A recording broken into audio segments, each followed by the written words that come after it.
Hello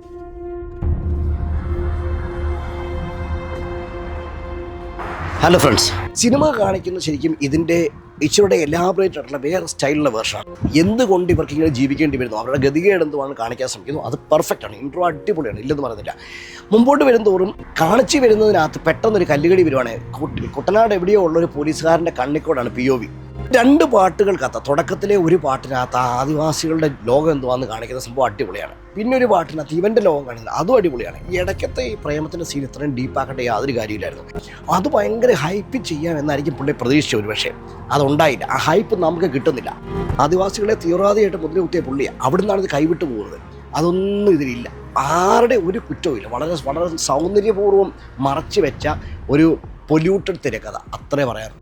നിങ്ങൾക്ക് ചരിത്രം അറിയാമെങ്കിൽ നിങ്ങൾക്ക് ഇച്ചിരി ബുദ്ധിമുട്ടും നിങ്ങൾക്ക് ഫീൽ ചെയ്യും. സോഷ്യൽ മീഡിയയിലേക്ക് സ്വാഗതം. ഇന്ന് നരിവേട്ട കണ്ടതിൻ്റെ ഒരു റിവ്യൂ എന്നൊന്നും പറയാൻ പറ്റില്ല, ജസ്റ്റ് ഒരു ആസ്വാദനം എന്ന് മാത്രമേ ഉള്ളൂ. കാരണം ഒത്തിരി പേര് പ്രതീക്ഷിക്കുന്ന പടമാണ്. ഞാൻ ഉൾപ്പെടെ ഒത്തിരിയേറെ ആൾക്കാർ ഭയങ്കര ഹൈ ആയിട്ട് എക്സ്പെക്ട് ചെയ്യുന്ന ഒരു മൂവിയായിരുന്നു. ടൊവിനോയുടെ ഒരു കരിയർ ബ്രേക്ക് എന്ന് പറഞ്ഞൊരു ഹൈപ്പാണ്. പുള്ളിക്ക് ബ്രേക്കിൻ്റെ ആവശ്യമില്ല, പക്ഷേ ഒരു ഹൈപ്പ് കിട്ടുമെന്ന് പ്രതീക്ഷിച്ചത് 2025 പുള്ളിയുടെ അടുത്ത ഹിറ്റെന്ന് പ്രതീക്ഷിച്ചൊരു പടം. എന്താണ് ആ പടത്തിൽ സംഭവിച്ചതെന്ന് സ്റ്റിൽ എൻ്റെ വെർഡിക്റ്റ് ആദ്യമേ ഞാൻ പറയുന്നു. ഡിക്റ്റൊന്നുമല്ല, എനിക്ക് തോന്നിയത് പറയുന്നു. ഇത് തിയേറ്ററിൽ പോയി കാണാൻ മാത്രമൊന്നും നിങ്ങൾക്ക് തോന്നുന്നില്ല, എനിക്ക് തോന്നുന്നില്ല. തിയേറ്ററിൽ പോയി കാണാൻ ഞാൻ എൻ്റെ അടുത്ത ഫ്രണ്ട്സിനെ ആരും നിർബന്ധിക്കില്ല. പിന്നെ ടൊവിനോടൊരു വലിയ അമാനുഷിക മുഹൂർത്തങ്ങൾ നിറഞ്ഞ അല്ലെങ്കിൽ അസ്വാഭാവിക അഭിനയം മുഹൂർത്തങ്ങളുള്ള സിനിമയൊന്നും പറയാൻ പറ്റത്തില്ല. പാർശ്വവൽക്കരിക്കപ്പെട്ട അരികവൽക്കരിക്കപ്പെട്ട ആൾക്കാരുടെ കഥ പറയാൻ ശ്രമിക്കുമ്പം ചെയ്യേണ്ടിയിരുന്ന കുറച്ച് കാര്യങ്ങൾ ഉണ്ടായില്ല എന്നുള്ളതാണ് ആ പടത്തിൻ്റെ ന്യൂനതയായിട്ട് എനിക്ക് തോന്നുന്നത്. അതാ എടുത്ത ആളെക്കാട്ടിലും കൂടുതൽ എനിക്ക് തോന്നുന്നത് അത് എഴുതി വെച്ച ആളുടെ കുഴപ്പമായിട്ട് എനിക്ക് തോന്നുന്നത്. കൂടുതൽ വിശദമായിട്ട് സംസാരിക്കാം. എനിക്ക് ഏറ്റവും കൂടുതൽ റോങ് ആയിട്ട് കത്തിയത് ഇതിനകത്ത് വില്ലൻ തന്നെയാണ്. ചേരൻ എന്നുള്ള ആളെ നിങ്ങൾക്ക് മാത്രം പരിചയമില്ലാതെ പുള്ളി ഒരു തമിഴ് സംവിധായകനാണ്. പുള്ളിയാണ് ഇതിൻ്റെ വില്ലൻ. കേശവദാസ് എന്ന് പറയുന്ന രഘുറാം കേശവദാസ് എന്നാണ് തോന്നുന്നു. പുള്ളിയാണ് ഇതിൻ്റെ പോലീസ് മേധാവി ഇൻചാർജായിട്ട് പുള്ളി കാസ്റ്റ് ചെയ്യപ്പെട്ടിരിക്കുന്നത്. ഓരോ സ്ഥലങ്ങൾക്കകത്തും പുല്ല് എന്ന് നമുക്ക് തോന്നുന്ന രീതിയിൽ നമുക്ക് ദേഷ്യം വരുന്ന ടൈപ്പിലുള്ള ഡയലോഗ് ഡെലിവറി. ഇത് ഈ പുള്ളിയുടെ കുഴപ്പമല്ല. ഈ പുള്ളി ചെയ്തിരിക്കുന്ന വർക്കുകളെല്ലാം ഇങ്ങനത്തെയാണ്. നിങ്ങൾക്ക് ഒരു 80s കിഡ്സ് 90s കിഡ്സിനൊക്കെ പറഞ്ഞാൽ എന്തായാലും മനസ്സിലാവും.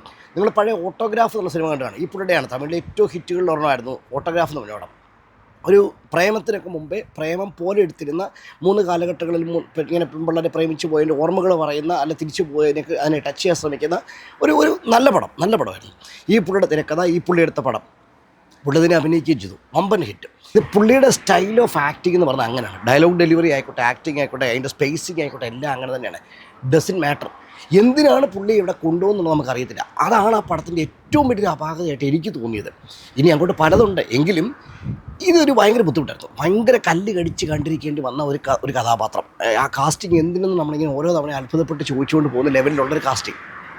ഇനി പടത്തിൻ്റെ കഥയിലേക്ക് വന്നു കഴിഞ്ഞാൽ മുത്തങ്ങ കാടുകളിലെ സമരത്തെക്കുറിച്ച് നിങ്ങൾക്ക് അറിയാമായിരിക്കണം. CK ജാനു എന്നുള്ള ഒരു സമര യോദ്ധാവിനെക്കുറിച്ചും അങ്ങനെ കയറി വന്നിരിക്കുന്ന കേരള രാഷ്ട്രീയത്തിലേക്ക് ഉയർന്നു വന്ന ഒരു ഗോത്രവർഗ സമൂഹത്തിൽ നിന്ന് നമ്മുടെ കേരള രാഷ്ട്രീയത്തിലേക്ക് മുഖ്യധാരയിലേക്ക് കടന്നു വന്നിരുന്ന ഒരു പാർശ്വവൽക്കരിക്കപ്പെട്ട സമൂഹത്തിൻ്റെ പ്രതിനിധിയായിട്ട് കയറി വന്ന ഒരു പുള്ളിക്കാരി. നിങ്ങൾക്ക് എന്തുമാത്രം പുള്ളിക്കാരി അറിയാമെന്ന് എനിക്കറിയില്ല. ഇന്നിപ്പം ഏതാണ്ട് അപ്രസക്തമായ ഒരു രാഷ്ട്രീയ ഭാവിയോ രാഷ്ട്രീയ ജീവിതമാണ് പുള്ളിക്കാരിക്കുള്ളത്. പക്ഷേ പുള്ളിക്കാരി എവിടുന്ന് വന്നു, എങ്ങനെ വന്നു എന്നുള്ളത് അറിയുന്നത് നല്ലതാണ്. ഈ ഗ്രൗണ്ട് ഉണ്ടാകുന്നത് ഇതെല്ലാം തുടങ്ങുന്ന 2003 AK ആൻ്റണി സർക്കാരിൻ്റെ കാലത്തുണ്ടായ ഒരു പ്രശ്നത്തിലാണ്. മുത്തങ്ങ കാടുകൾക്കകത്ത് കുറച്ച് ഗോത്രവർഗ്ഗക്കാർ കൂടി ഒരു കാട് പ്രൊട്ടക്റ്റ് ചെയ്യാൻ വേണ്ടി അവർ സമരം ചെയ്യുന്നു. കാട് പ്രൊട്ടക്റ്റ് ചെയ്തതിനേക്കാളും കൂടുതൽ അവർക്ക് വേണ്ട ഭൂമി വേണം. ഞങ്ങൾക്ക് ഭൂമി വാഗ്ദാനം ചെയ്യണം. ഞങ്ങൾ നാളെ സമരത്തിൽ ട്രിവാൻഡ്രത്ത് വന്നപ്പോൾ ഞങ്ങൾക്ക് ഭൂമി വാഗ്ദാനം ചെയ്യണം, മുഖ്യമന്ത്രി സൈൻ ചെയ്ത് തന്നാണ്. എന്നിട്ട് ഒന്നും ഉണ്ടാകുന്നില്ല. എന്തുകൊണ്ടുണ്ടാകുന്നില്ല? ഇങ്ങനെ പറഞ്ഞ് ഏതാണ്ട് 40 ദിവസത്തിന് മുകളിൽ നീണ്ട ഒരു സമരത്തെ നമ്മുടെ ഗവൺമെൻറ് സിസ്റ്റം ഏതോ ഒരു തലതിരിഞ്ഞ ബുദ്ധിയും യുക്തിയും ഉപയോഗിച്ച് പോലീസിനെ വിട്ട് അടിച്ചമർത്താൻ ശ്രമിക്കുന്നു. ഈ ഗോത്രവർഗ്ഗക്കാരകത്ത് നിൽക്കുന്നത് ഞങ്ങൾ കൊല്ലപ്പെടുമെന്നുള്ള ഭീതി മൂലമാണ്. ഇങ്ങനെയാണ് ഇവരുടെ ജീവിതം അന്നത്തെ പ്രശ്നങ്ങൾ നമ്മൾ തുടങ്ങുന്നത്. എന്നാലും ഈ പറഞ്ഞ സമരക്കാർക്ക് നേരെ മറ്റവർ പുല്ലിന് തീ കൊടുത്തു വേണ്ടി ചെയ്തു. അത് അവിടെ നിന്നിരുന്ന പുല്ലുകൾക്ക് തീ കൊളുത്തി അമ്പുകൾക്കകത്ത് പുല്ല് കത്തിച്ച് വിടുകയും അങ്ങനത്തെ എന്തൊക്കെ സംഭവം. ഈ തിരിച്ചടി അവർ പ്രതീക്ഷിച്ചില്ല. ഈ വന്നു കൂടിയ ആൾക്കാരെ പ്രതീക്ഷിച്ചില്ല. ഓട്ടോമാറ്റിക്കായിട്ടും തിരിച്ചടിക്കണം എന്നുള്ള വാശി ആരംഭിച്ചു. കാരണം നമ്മളോട് തിരിച്ചടിക്കാൻ കെൽപ്പില്ലാത്തൊരുത്തിനാണ് അടിച്ചത്. തിരിച്ചടിക്കണമെന്നൊരു വാശി ആരംഭിച്ചു. അങ്ങനെ ഈ പറഞ്ഞ അമ്പും വില്ലും അരിവാളുമായിട്ട് നിന്ന് ആദിവാസിയെ കീഴടക്കാൻ വേണ്ടി ഈ ക്യാമ്പിൽ നിന്ന് കൊണ്ടിറക്കിയ പോലീസ് ഗ്രൂപ്പുണ്ട്. അതാണ് സിനിമയ്ക്കകത്ത് കാണിക്കുന്നത്. ക്യാമ്പിൽ നിന്ന് കൊണ്ടിറങ്ങിയ പോലീസ് ഗ്രൂപ്പ് ഇവരെ അടിച്ചമർത്താൻ വേണ്ടി ഈ വനമേഖലയെ പ്രവേശിക്കുന്നു. ഇതിവരുടെ നിന്നില്ല. അതായത് അന്നത്തെ ഈ പറഞ്ഞ യുദ്ധത്തിനും അടിക്കും എല്ലാം ഇടയ്ക്ക് ഈ പറഞ്ഞ പോലെ ഗോത്രവർഗ്ഗക്കാരെ അബ്ദുൾ സലാം വിനോദ്, ശശിധരൻ എന്നീ പോലീസുകാരെ അവർ ബന്ദിയാക്കി എന്നാണ് പറയുന്നത്, എന്നാണ് നമുക്ക് കിട്ടുന്ന വിവരം.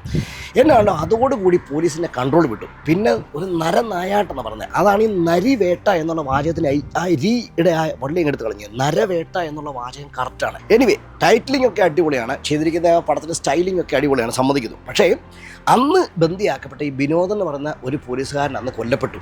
അതോടുകൂടി ഈ സംഭവം കയ്യിൽ നിന്ന് പോയി. ഇവരുടെ കൂട്ടത്തിൽ അന്ന് കൊല്ലപ്പെടുന്നത് ഒരു ആദിവാസി മാത്രമേ കൊല്ലപ്പെട്ടു, ജോഗി എന്ന് പറഞ്ഞ ആദിവാസി മാത്രമേ കൊല്ലപ്പെട്ടു എന്നൊക്കെയാണ് പറയുന്നത്.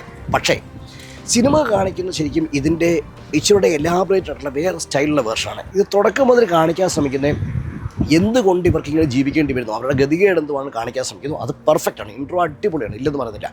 മുമ്പോട്ട് വരുന്തോറും കാണിച്ചു വരുന്നതിനകത്ത് പെട്ടെന്നൊരു കല്ലുകടി വരുവാണ്. കുട്ടനാട് എവിടെയോ ഉള്ളൊരു പോലീസുകാരൻ്റെ കണ്ണിക്കോടാണ് POV, അയാളുടെ പോയിന്റ് ഓഫ് വ്യൂ എന്നുള്ളത് പറയുന്നത്. അതിവനാണ്, ടൊവിനോയാണ്. ടൊവിനോയ്ക്ക് സത്യം പറഞ്ഞു കഴിഞ്ഞാൽ ഇങ്ങനൊരു പരിപാടിക്ക് ഇറങ്ങേ വേണ്ട. ടൊവിനോയ്ക്ക് ഇഷ്ടമില്ല ഇങ്ങനൊരു പോലീസ് ജോബിന് വരാൻ വേണ്ടി. PSC എഴുതി നടക്കുന്ന നാട്ടിലെ ഒരു സാധാരണ ചെറുപ്പക്കാരൻ, പല എക്സാംസ് എഴുതി പഠിക്കാൻ മിടുക്കനൊക്കെയാണ്. പക്ഷേ അമ്മ മാത്രമേ ഉള്ളൂ, അമ്മ തയ്യപ്പണി ചെയ്ത് കൊണ്ടിരുന്ന ജീവിതം കൊണ്ട് ജീവിക്കുന്നൊരു മനുഷ്യൻ. പക്ഷേ അവന് തൂളിപ്പൊന്നുമില്ല, നാണക്കേടുമില്ല, കൃഷി ചെയ്യത്തില്ല. കുട്ടനാട്ടുകാർക്കറിയാം കൃഷിയും ഭൂമിയാണ് അവരുടെ ജീവിതം. പക്ഷേ അതൊന്നും അവൻ ചെയ്യില്ല. അവൻ എന്തെങ്കിലും നല്ലൊരു ജോലിക്ക് കയറാൻ വേണ്ടി നിൽക്കുകയാണ്. അങ്ങനെ PSC എഴുതി നടക്കുന്ന ഇവൻ്റെ കാമുകി അത്യാവശ്യം കാശുള്ള വീട്ടിലാണ്. അവർ വളരെ നൈസായിട്ട് ഇവനെ തേക്കും. കാമുകി പറയും ഞാൻ കാത്തിരിക്കാം, പക്ഷേ ഈ ജോലിക്കും കയറണം. അങ്ങനെ വന്ന ഒരു റാങ്ക് ലിസ്റ്റിനകത്ത് പോലീസുകാരനാകുന്നു. ഇഷ്ടമില്ല. പക്ഷേ അവൻ്റെ ട്രെയിനിങ്ങോടെ കാണിക്കുകയാണ് സത്യം പറഞ്ഞാൽ ഊളത്തരമായിപ്പോയി, അത്ര ലാഗായിപ്പോയിനെ. അതായത് ഭാഗ്യത്തിന് ആ ട്രെയിനിങ് കാണിച്ചില്ല. അവൻ വിഷമിച്ചുകൊണ്ട് കാണിക്കുന്ന കണ്ണിലോട്ട് ഫ്രെയിം അടുത്ത് വന്നിട്ട് അടുത്ത സെക്കൻഡ് അവൻ കണ്ണ് തുറക്കുമ്പോൾ പോലീസുകാരനായിട്ട് കാണിക്കുന്നത് സന്തോഷം. അതോടെ കാണിച്ച് ലാഗ് അടുപ്പിച്ചില്ലോ. കാരണം ഇവൻ്റെ പ്രേമം കാണിക്കുന്ന കട്ട ലാഗാണ്. നിങ്ങൾ തീവണ്ടി സിനിമ കണ്ടിട്ടുണ്ടെങ്കിൽ തീവണ്ടിക്കകത്തെ ടൊവിനോയുടെ ക്യാരക്ടർ ഓർത്താൽ മതി, ഏതാണ്ട് അതിനോട് ബന്ധപ്പെട്ടൊരു ക്യാരക്ടർ. ഒരു കൂറപ്രേമം, നമുക്ക് ഒരു സുഖവും തോന്നാത്തൊരു സ്റ്റൈൽ. എനിവേ പക്ഷേ പുള്ളി ആ ഭാഗമൊക്കെ ഓക്കെ ആയിരുന്നു കേട്ടോ. ആ ഭാഗത്തൊന്നും പുള്ളി നമുക്ക് കുറ്റം പറയാൻ പറ്റത്തില്ല. പക്ഷേ ആ പടത്തിൻ്റെ ആ മൂഡിനും ആ ഒരു ടെൻഷൻ ബിൽഡിങ്ങിനും ചേരുന്ന സ്റ്റൈലിലുള്ള ഒരു ഫസ്റ്റ് ഹാഫ് അല്ല ആ തുടക്കത്തിൻ്റെ ആ ഷോക്കിംഗ് സ്റ്റൈൽ കഴിഞ്ഞ് പിന്നെ അങ്ങോട്ട് ക്രിയേറ്റ് ചെയ്യപ്പെടുന്നത്. നമുക്കൊരു സുഖവും തോന്നത്തില്ല. എനിവേ അവനങ്ങനെ വരുന്നു. സുരാജാണ് കൂട്ടത്തിലുണ്ടായിരിക്കുന്നത്. അടുത്തുള്ള ബഷീർ എന്ന് പറഞ്ഞ കൂട്ടത്തിലെ ഇവൻ്റെ ട്രെയിനിങ് ക്യാമ്പിൽ നിന്ന് അവൻ പോസ്റ്റിംഗ് ചെയ്യപ്പെട്ട് വരുമ്പോൾ ഉള്ള ഒരു നല്ല പോലീസുകാരൻ, ചെറിയ പ്രായമുള്ളൊരു പോലീസുകാരൻ. അയാളാണ് ഇവനെ ഒരു ചേട്ടനെ പോലെ, ഒരു മെൻഡറെ പോലെ കൊണ്ടു നടക്കുന്നത്. ഈ പറഞ്ഞ ആൾക്കാരെല്ലാം കൂടി അപ്രതീക്ഷിതമായിട്ട് ഇവരുടെ ക്യാമ്പിൽ നിന്ന് പോസ്റ്റ് ചെയ്യപ്പെടുന്നു. വയനാട്ടിലെ മുത്തങ്ങരയ്ക്ക് പോകണം, അവിടെ സംഘർഷം ആരംഭിച്ചു, അതുകൊണ്ട് നിങ്ങൾ എത്രയും അവിടെ ചെല്ലണം. ഇവരവിടെ പോസ്റ്റ് ചെയ്യപ്പെടുന്നു. ഇവർ പതുക്കെ കാണുവാണ്, നമ്മൾ ആദ്യം ഇൻട്രോയിൽ കണ്ട ആൾക്കാരെ നേരിട്ട് കണ്ട് അവരുടെ ജീവിതം കാണുവാണ് എന്താണെന്നുള്ളത്. പക്ഷേ അതിലൊത്തിരി ചേരാഴികളുണ്ട്. നമ്മൾ ഈ എല്ലാ കാലത്തും ഈ ആദിവാസികളെ അല്ലെങ്കിൽ ഗോത്രവർഗ്ഗക്കാരെ കാണിക്കുമ്പോൾ കാണിച്ചിരിക്കുന്ന എല്ലാ മണ്ഡലത്തിലും ഈ പടത്തിലും കാണിച്ചിട്ടുണ്ട്. കുറേ വരയും കുറി, അവരുടെ പാട്ടും കൂത്തും അവരുടെ കുറേ സ്റ്റൈലുകളും. എനിവേ ഒരു 2 പാട്ടുകൾക്കകത്ത് തുടക്കത്തിലെ ഒരു പാട്ടിനകത്ത് ആദിവാസികളുടെ ലോകം എന്തുവാന്ന് കാണിക്കുന്ന സംഭവം അടിപൊളിയാണ്. പിന്നെ ഒരു പാട്ടിനകത്ത് ഇവൻ്റെ ലോകം കാണിക്കുന്നത് അതും അടിപൊളിയാണ്. ഈ ഇടയ്ക്കത്തെ ഈ പ്രേമത്തിൻ്റെ സീൻ ഇത്രയും ഡീപ്പാക്കട്ടെ യാതൊരു കാര്യമില്ലായിരുന്നു. എനിവേ ഈ പറഞ്ഞ സംഭവം മുമ്പോട്ട് പോയി ഇവിടത്തേക്കും ബാക്കി ഇവരെ കാണിക്കുന്നത് ഈ വയനാട്ടിലുണ്ടാകുന്ന സമരത്തിൻ്റെ പശ്ചാത്തലത്തിലേക്ക് ഈ ഉണ്ടാക്കിയെടുക്കാൻ ശ്രമിക്കുകയാണ് എബിൻ ജോസഫ് എന്നാണ് തോന്നുന്നത് തിരക്കഥാകൃത്തിൻ്റെ പേര്. പുള്ളിക്ക് എനിക്ക് തോന്നുന്നത് പുള്ളി അങ്ങനെ ഈ പതുക്കെ ഇങ്ങനെ അവിടെ ഇവിടെ കുറച്ച് മധുരം കുറച്ച് ചിരി എന്നൊക്കെ കാണിച്ച് അവിടെ എത്തിയിട്ട് ആ ലാസ്റ്റത്തെ ക്ലൈമാക്സിലെ ഈ ഉണ്ടാകുന്ന ഏറ്റുമുട്ടലുണ്ട്, വളരെ രക്തരൂക്ഷിതമായ ബ്രൂട്ടലായിട്ടുള്ള ഏറ്റുമുട്ടൽ, അത് ഭയങ്കര ഹൈപ്പ് ചെയ്യാം എന്നായിരിക്കും പുള്ളി പ്രതീക്ഷിച്ച. ഒരു പക്ഷേ അതുണ്ടായില്ല. ആ ഹൈപ്പ് നമുക്ക് കിട്ടുന്നില്ല, നമുക്കത് ഫീൽ ചെയ്യുന്നില്ല. ടൊവിനോയ്ക്ക് അതിൽ പ്രത്യേകിച്ച് അഭിനയിക്കാൻ മാത്രമുള്ള വല്ലതും ഉണ്ടോ എന്ന് ചോദിച്ചു കഴിഞ്ഞാൽ എനിക്കറിയത്തില്ല. ടൊവിനോയുടെ ആരാധകൻ ഒരു തീവ്ര അനുരാഗി ആരാധകരാണ് നിങ്ങളെങ്കിൽ കണ്ടു നോക്കുക. തീർച്ചയായിട്ടും പുള്ളിയുടെ പ്രേമിക്കുന്നതിൻ്റെ ചമ്മലുകളും കുടുക്കങ്ങളും ആ സ്റ്റൈലുള്ള കുറേ സാധനങ്ങളുണ്ട്. അതല്ലാതെ പുള്ളി ഒരു ഇമോഷണൽ സീനിൽ പോലും, അതായത് അവസാനത്തെ ഈ മുത്തങ്ങയ്ക്കകത്തെ പുള്ളി ഇതുവരെ ചിന്തിച്ചുകൊണ്ടിരുന്ന ഈ രോഷാകുലനായ വഴി കൂടെ കാണുന്ന നമ്മളെക്കാളും താഴ്ന്നവനെയൊക്കെ അടിച്ചൊതുക്കണം എന്ന് വിചാരിച്ചുകൊണ്ടിരുന്ന ടൊവിനോ ചേഞ്ച് ആകുന്ന ട്രാൻസിഷൻ ഒരു സ്റ്റേജുണ്ട്. ആ സ്റ്റേജിൽ പോലും ടൊവിനോ കാണിക്കുന്ന ആക്ഷൻസൊക്കെ അയ്യേ എന്ന് തോന്നുന്ന ലെവലിലാണ് നമുക്ക് തോന്നുന്നത്. ആ ക്ലൈമാക്സിലോട്ട് എത്തും തോറും വീക്കായി പോകുന്ന സ്ക്രിപ്റ്റ്, ഇത്രയും നേരം ഓടിച്ചെത്തുന്ന ആ സംഭവം പതുക്കെ ഡൗൺ ആയിക്കൊണ്ടിരിക്കുകയാണ്. നമുക്കൊരിക്കലും അത് കണ്ടിട്ട് വാവ് എന്ന് പറയാൻ പറ്റുന്നൊരു മൊമെൻറ്റിലോട്ട് എത്തുന്നില്ല. അല്ലെങ്കിൽ നമ്മുടെ പിഞ്ചിങ് ആയിട്ട് തോന്നുന്നു. എനിക്ക് സത്യം പറഞ്ഞാൽ ക്ലൈമാക്സ് ഒരു പട്ടി തീ കത്തി, ആ പട്ടിക്ക് വളരെ ഇമ്പോർട്ടൻസ് ഉണ്ട് കേട്ടോ. ആ പട്ടി തീ കത്തി ആ യജമാൻ്റെ അടുത്തോട് ഓടി വരുന്നൊരു സീനുണ്ട്. അത് VFX ആണെങ്കിൽ കിടുവായിട്ട് ചെയ്തിട്ടുണ്ട്. അല്ലെങ്കിലും സംഭവം കൊള്ളാം. അത് നമുക്ക് ഇച്ചിരി ടച്ചിങ് ആയിട്ട് തോന്നും. പലരും തിയേറ്ററിനകത്ത് കണ്ണടയ്ക്കുന്നത് ഞാൻ കണ്ട്, കണ്ണടയ്ക്കുന്ന മുഖം പൊത്തുന്നത് ഞാൻ കണ്ട്. അത് അത്ര കിടുവായിട്ട് ചെയ്തിട്ടുണ്ട്. ബ്രൂട്ടൽ ആക്ഷനിലേക്കൊന്നും അത് എത്തുന്നില്ല. ഈ ആദിവാസികളെ കൊന്നെടുക്കുന്ന സംഭവത്തിൽ തീർച്ചയായിട്ടും ബ്രൂട്ടൽ ആക്ഷൻ തന്നെയാണ് നടക്കുന്നതെങ്കിലും അത് ആ ക്യാമറ വൈസ് അങ്ങോട്ട് അല്ലെങ്കിൽ ആ ഒരു ഇമ്പാക്റ്റ് ഉണ്ടാക്കാൻ വേണ്ടി കഴിയുന്നില്ലെന്നാണ് എനിക്ക് തോന്നുന്നത്. അതോ ഇനി സെൻസർ ചെയ്യപ്പെട്ട സീനുകൾ കട്ടായി പോയതാണെന്ന് എനിക്കറിയത്തില്ല. എനിവേ ഈ കഥ ഉണ്ടായി വന്ന് അവിടേക്ക് എത്തുന്നിടത്ത് ഒരു വാലും തലയും ഇല്ലാതായിപ്പോയി എന്നുള്ളതാണ് എൻ്റെ ഫീലിംഗ്. മുത്തങ്ങക്കാർ എന്തിനവിടെ വന്നു എന്നുള്ളതിന് വളരെ വളരെ വളരെ ദുർബലമായ ഒരു റീസൺ. ഞങ്ങൾക്ക് ഭൂമി വേണം എന്നൊരൊറ്റ വാചകത്തെ റീസൺ അങ്ങ് കഴിഞ്ഞു. ഞങ്ങൾ ഇവിടുന്ന് പോകാത്ത എന്തുകൊണ്ട് അതും ഭൂമി വേണം ഒറ്റ വാചകത്തെ കഴിഞ്ഞു. അതിനകത്തുണ്ടായിരുന്ന വേറെ കുറേ കളികളുണ്ട്. ഈ ഗവൺമെൻറ് സിസ്റ്റം ഇവരെ അടിച്ചമർത്താൻ ശ്രമിച്ചു എന്തുകൊണ്ട്. അപ്പോൾ അതിനകത്ത് കുറ്റക്കാരാരൊക്കെയാണ്, ഏതൊക്കെ ഗവൺമെൻറ്റുകൾക്ക് ഇതിനകത്ത് കുറ്റം പറയേണ്ടി അല്ലെങ്കിൽ ഏതൊക്കെ ഗവൺമെൻറ്റുകൾക്ക് ഇതിനകത്ത് ഉത്തരവാദിത്വം ഏറ്റെടുക്കേണ്ടി വരുന്നു, അതൊന്നുമില്ല. എല്ലാവരെയും സുഖിപ്പിച്ച് എഴുതിയ തിരക്കഥ. കോൺഗ്രസിനെ സൂചിപ്പിച്ചു, ഇടതിനെ സൂചിപ്പിച്ചു, ആർക്കും ഒരു കുറ്റവുമില്ല. അവർ വന്നു ആരൊക്കെയോ കൂടി ഏതൊക്കെയോ പോലീസുകാരുടെ അതിബുദ്ധിയും അവരുടെ ഓവർ സ്മാർട്ട്നെസ് മൂലം അവർക്ക് കിട്ടിയ ചില പ്രഷറൈസ്ഡ് ആയിട്ടുള്ള കുറച്ച് വാക്കുകൾ മൂലം കേന്ദ്രസേനയിൽ നിന്ന് എന്തൊക്കെയോ സംഭവിച്ചിട്ട് കുറച്ച് ആൾക്കാർ കൊല്ലപ്പെട്ടു. ഈ നടന്നതൊക്കെ കള്ളത്തരമാണെന്നൊരു സൂചനയുണ്ട്. പക്ഷേ അങ്ങനെ കൊല്ലപ്പെട്ടു, അതിൻ്റെ ഭാഗമായിട്ട് ഇതുണ്ടായിപ്പോയി എന്ന് പറയുന്ന പോലത്തെ ഒരു സംഭവം. സത്യം പറഞ്ഞു കഴിഞ്ഞാൽ 2K കിഡ്സ് ഇത് കാണുന്നുണ്ടെങ്കിൽ നിങ്ങൾ പുറകോട്ട് മുത്തങ്ങ എന്തുവാന്ന് പഠിക്കണം. എന്താണ് മുത്തങ്ങയുടെ ചരിത്രം എന്നുള്ളത് നിങ്ങൾ എടുത്ത് പഠിക്കണം. അപ്പോൾ തീർച്ചയായിട്ടും നിങ്ങൾക്ക് ഇതിനെ ഒരു ബ്രോഡായിട്ടുള്ള പിക്ചർ കിട്ടും. ഈ മാധ്യമങ്ങൾ പറയുന്ന ഈ മാമാപ്പണി മാത്രമല്ല, അതല്ലാതെ കുറേയേറെ കാര്യങ്ങൾ ഈ സമരത്തിനകത്തുണ്ടെന്നും മാവോയിസ്റ്റുകളുടെ ആരോപണം അങ്ങനെ കുറേ തീവ്രവാദ ആക്രമണങ്ങളുണ്ട്. അതായത് ഈ മന്ത്രി തന്നെയാണ് ഈ ഗ്രൂപ്പിനെ തീവ്രവാദികളായിട്ട് മുദ്ര കുത്തുന്നത്. ഈ K. സുധാകരൻ ആദിവാസികളെ തീവ്രവാദിയായിട്ട് മുദ്ര കുത്തിയ പുള്ളിയാണ്. അവിടെ നിന്നാണ് ഇത് കൈവിട്ട് പോകുന്നത്. അതൊന്നും ഇതിലില്ല. ആരുടെ ഒരു കുറ്റവുമില്ല. വളരെ വളരെ സൗന്ദര്യപൂർവ്വം മറച്ചു വെച്ച ഒരു പൊല്യൂട്ടഡ് തിരക്കഥ, അത്രേ പറയാറുള്ളൂ. I not happy.